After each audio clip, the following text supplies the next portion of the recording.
Good morning, dear students. Myself, Santosh Kumar Kundara, Assistant Professor in Physics, Government PG College, Dhauल।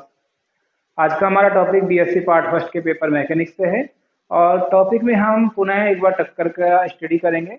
टक्कर किनकी होगी? दो particles की होगी, लेकिन अब केस अलग है। केस क्या है? टक्कर के बाद दोनों कण आपस में चिपक जाएंगे, या फिर यूं कहें कि जो आप अभी तक इलास्टिक टक्कर पढ़ते आ रहे हैं, अब हम इन इलास्टिक टक्कर पढ़ेंगे। ठीक है, तो हमारा टॉपिक क्या है? Head on collision of two particle which stick together. अब इस टक्कर की स्टडी भी हम दो फ्रेम में करेंगे। पहला फ्रेम जैसा कि आप जानते हैं प्रयोगशाला निर्देश तंत्र होगा, और दूसरा क्या होगा? द्रव्यमान केंद्र निर्देश तंत्र होगा। शुरुआत करते हैं प्रयोगशाला निर्देश तंत्र में या लेबोरेटरी फ्रेम में। प्रयोगशाला निर्देश तंत्र, अब क्योंकि आप पिछली टक्कर इलास्टिक टक्कर पढ़ चुके हैं दोनों फ्रेम में, तो आपकी कैलकुलेशन जब आप इनमें करोगे तो आपको सुविधा होगी। अब दो पार्टिकल ले रहे हैं जिनका द्रव्यमान m1 m2 है। टक्कर से पहले वे u1 और u2 कंसिडर कर सकते हैं, और कॉलिजन के बाद चूंकि आपस में चिपक गए हैं m1 प्लस m2, इनका द्रव्यमान हम कंसिडर कर सकते हैं, और एक नई टर्म आप कैपिटल M भी इसको लिख सकते हो, और जो वेग होगा वो जॉइंटली होगा, इट विल बी v। ठीक है, m1 m2 और इनके वेग है u1 और u2। तो पहले तो हम संवेग संरक्षण के नियम से जो जॉइंटली इनका वेग है उसकी प्राप्त करते हैं। क्या हो जाएगा? संवेग संरक्षण नियम से, मोमेंटम कंजर्वेशन नियम से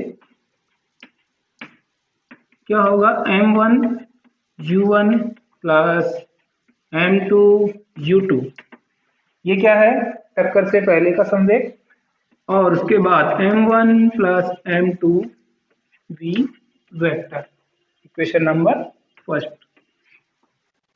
तो ये टक्कर से पहले है और ये टक्कर बाद है, इसलिए v का मान क्या हो जाएगा? m1 u1 plus m2 u2 divided by m1 plus m2। तो ये टक्कर के बाद जो जॉइंट पार्टिकल हो गए उनका वेग है v equal to m1 u1 plus m2 u2 divided by m1 plus m2। ठीक है, तो हमने क्या किया? वेग प्राप्त कर लिया। अब इसमें कुछ स्पेशल केस हो सकते हैं। स्पेशल केस क्या हो सकते हैं? जैसे कि आप पिछली टक्कर में पढ़ चुके हैं कि किसका द्रव्यमान ज्यादा है, किसका कम है, और टक्कर से पहले कौन सा कण स्थिर है, कौन सा कण स्थिर नहीं है। उस केस की स्टडी हम करते हैं। केस फर्स्ट हम ले लेते हैं कि let us consider u2 equal to 0। u2 equal to क्या है? 0 है। इट मीन्स द्वितीय कण आपका स्थिर अवस्था में है। तो यदि ये 0 है तो v का मान क्या हो जाएगा?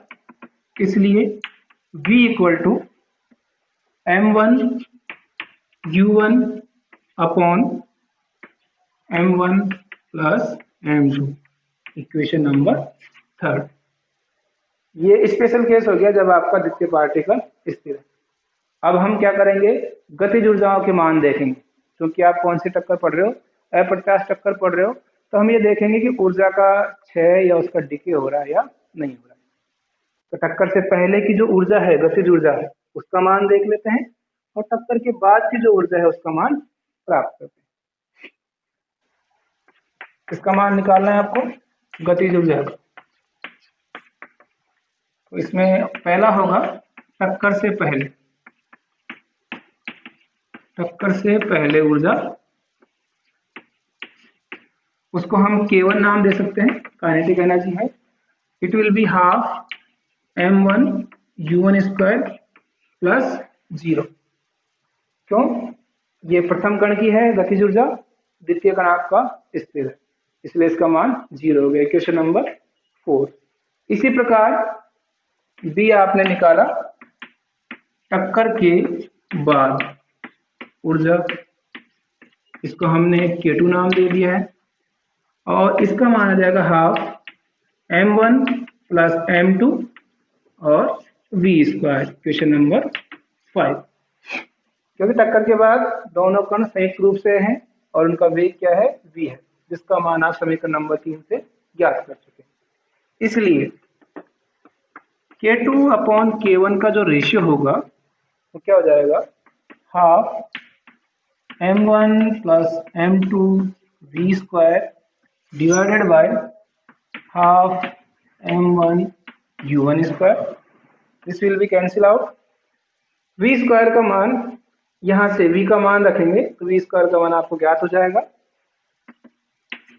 m1 plus m2 upon m1 u1 square.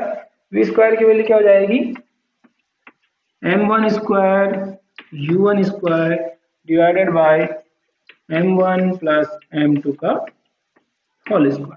ठीक है, इसका हमने स्क्वायर करके यहाँ मान रख दिया है। ये cancel out, u1 square cancel out, m1 से m1 cancel out. Final value m1 upon m1 plus m2। इसलिए क्या मान प्राप्त हो गया है, K2 upon K1 equal to m1 upon m1 plus m2। अब इसका मान कितना होगा, लेस देन 1 होगा, क्योंकि m1 में डिवाइडेड है m1 प्लस m2। इसलिए हम कह सकते हैं कि K2 upon K1 less than 1 होगा, और इसको या फिर और लिखें K2 लेस देन K1 होगा। यहाँ से हमको क्या प्राप्त हो रहा है, इसकी वैल्यू 1 से कम होगी, या फिर यूँ कहें कि K2 अपॉन K1 की वैल्यू 1 से कम है और K2 लेस देन K1 प्राप्त हो रहा है। तो क्या रिजल्ट प्राप्त हो रहा है कि टक्कर के बाद की जो गतिज ऊर्जा है वो टक्कर से पहले की गतिज ऊर्जा से कम है। इसका मतलब उसका क्षय हो गया है, ऊर्जा का किसी न किसी रूप में उसकी हानि हुई है। तो ये कौन सी टक्कर कहलाएगी, आपकी अप्रत्याश टक्कर, जिसमें टक्कर के बाद दोनों कण आपस में चिपक रहे। यहाँ तक बात हो गई आपकी प्रयोगशाला निर्देश तंत्र में। अब हम बात करेंगे इसकी centre of mass frame of references में, या फिर जो कहें कि द्रव्यमान केंद्र निर्देश तंत्र में। इस निर्देश तंत्र में हम प्रत्यास्थ टक्कर पढ़ चुके हैं, तो उसमें पहले आपको द्रव्यमान केंद्र का वेग ज्ञात होना चाहिए, उसके बाद हम जो कण हैं उनके वेग ज्ञात करेंगे। दूसरा क्या है आपका, centre of mass frame of reference, द्रव्यमान केंद्र निर्देश तंत्र में टक्कर जिसमें दोनों कण आपस में चिपक जाते हैं। मान लिया टक्कर से पहले कणों के वेग क्या हैं, u1 डैश और u2 डैश हैं। टक्कर के बाद क्या वेग होंगे, टक्कर के बाद एक ही वेग होगा, उसको आप v डैश कंसीडर कर सकते हो, क्योंकि दोनों कण आपस में जुड़ गए। अब यहाँ पर आपको द्रव्यमान केंद्र का वेग ज्ञात होना चाहिए। पहले द्रव्यमान केंद्र का वेग, और वो क्या होगा, VCM equal to m1 u1 plus m2 u2 divided by m1 plus m2। क्योंकि आप दो ही कण लेके चल रहे हो, दो पार्टिकल की स्टडी कर रहे हैं, इसलिए m1 u1 plus m2 u2 divided by m1 plus m2। अब सारी शुरुआत करें उससे पहले यहाँ पर एक स्पेशल केस कंसिडर कर लेते हैं कि यदि u2 का मान 0 हो, जैसा कि हमने पिछले डेरिवेशन में किया है, कि यदि u2 इक्वल टू 0 है, द्वितीय कण स्थिर है, तो VCM का मान क्या प्राप्त हो जाएगा। इसलिए VCM equal to m1 u1 upon m1 plus m2। This is equation number first, this is equation number second. अब इस समीकरण की सहायता से हम वापस, हमारा मोटो क्या है, हम ये देखना चाह रहे हैं टक्कर के बाद फाइनल वेलोसिटी क्या है दोनों पार्टिकल्स की। तो इसकी सहायता से पहले हम u1 डैश और u2 डैश ज्ञात करेंगे, और उसके बाद संवेग संरक्षण के नियम से हम फाइनल वेलोसिटी v डैश, ये वाली इसका मान ज्ञात करेंगे। इसलिए u1 डैश का मान क्या होता है, u1 माइनस VCM। इसके बारे में आप पिछले वीडियो में पढ़ चुके हैं। तो U1 VCM का मान क्या है? M1 U1 upon M1 plus M2। This will be M1 U1 plus M2 U1 minus M1 U1 divided by M1 plus M2। ये आपस में कैंसिल आउट हो जाएंगी और U1 डैश का मान कितना हो जाएगा आपके पास? M2 U1 upon M1 plus M2। Equation number 3। समीकरण 3 से हमें U1 डैश प्राप्त हो गया। इसी प्रकार आपको U2 डैश का मान निकालना है। इसी प्रकार क्या करना है? U2 dash. इसी प्रकार U2 डैश का मान क्या होगा? U2 minus VCM। अब यहाँ ध्यान देने वाली बात यह है कि U2 का मान हम 0 कंसिडर करके चल रहे हैं कि प्रारंभ में वो उसका वेग 0 है, तो it will be 0 minus VCM। और या फिर यूँ कहें कि U2 dash equal to minus VCM। इसलिए माइनस VCM का मान क्या है? Minus M1 U1 dash upon M1 plus M2। Equation number 4। This is the value of U2 dash. क्या प्राप्त कर लिया हमने? U2 डैश और U1 डैश, जो कि टक्कर से पहले वेग है दोनों कड़े के centre of mass. Now we have to find the value of joint particle velocity V dash। इसलिए संवेग संरक्षण नियम से, क्योंकि इस नियम का पालन सभी फ्रेम में होगा, M1 U1 dash plus M2 U2 dash equal to M1 plus M2 V dash. Equation number 5। टक्कर से पहले का संवेग है और ये टक्कर के बाद का संवेग। अब हम क्या करेंगे? समीकरण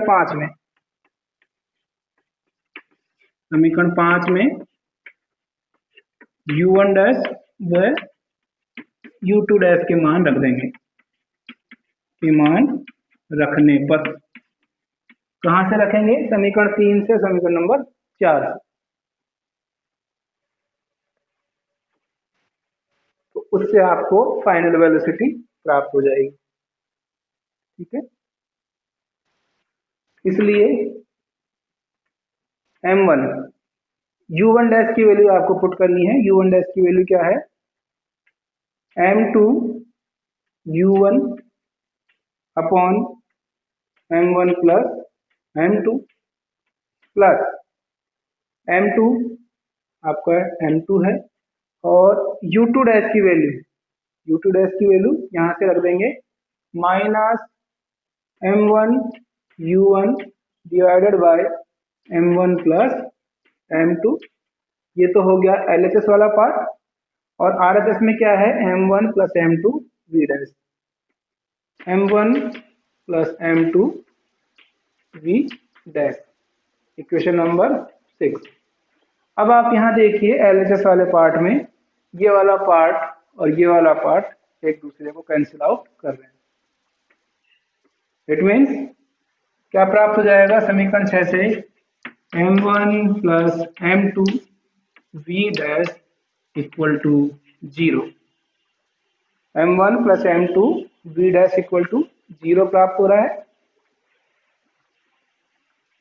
अब क्योंकि M1 plus M2 not equal to 0 होगा, इसलिए इसका मान V डैश का मान क्या हो जाएगा? 0 हो जाएगा। इसलिए V डैश इक्वल टू 0 प्राप्त होगा। समीकरण नंबर 7। इस रिजल्ट को यदि स्टडी करें तो इस रिजल्ट से क्या प्राप्त हो रहा है कि सेंटर ऑफ मास फ्रेम में दोनों कणों का संयुक्त वेग क्या प्राप्त होगा? 0 प्राप्त होगा। V डैश इक्वल टू 0 होगा। किस टक्कर में? अप्रत्यास्थ टक्कर में। समराइज करें आज की वीडियो को, तो आज के वीडियो में हमने अप्रत्याश टक्कर या फिर यूँ कहें कि ऐसी टक्कर जिसमें दोनों कण आपस में टक्कर के बाद चिपक जाते हैं, उसमें ऊर्जा की हानि होगी, उसका अध्ययन किया। अध्ययन 2 फ्रेम में किया है, पहला प्रयोगशाला है, दूसरा सेंटर ऑफ मास फ्रेम में। दोनों फ्रेम में अलग अलग स्टडी करी कि फाइनल वेलोसिटी क्या प्राप्त होगी। आज की वीडियो में इतना ही। नेक्स्ट वीडियो में टक्कर से रिलेटेड दूसरे वीडियो लेकर आएंगे। आशा करते हैं कि आप सभी विद्यार्थी इन वीडियोस को और जो नोट्स भेजे जा रहे हैं उनको गंभीरता से अध्ययन कर रहे होंगे। धन्यवाद। Thank you very much.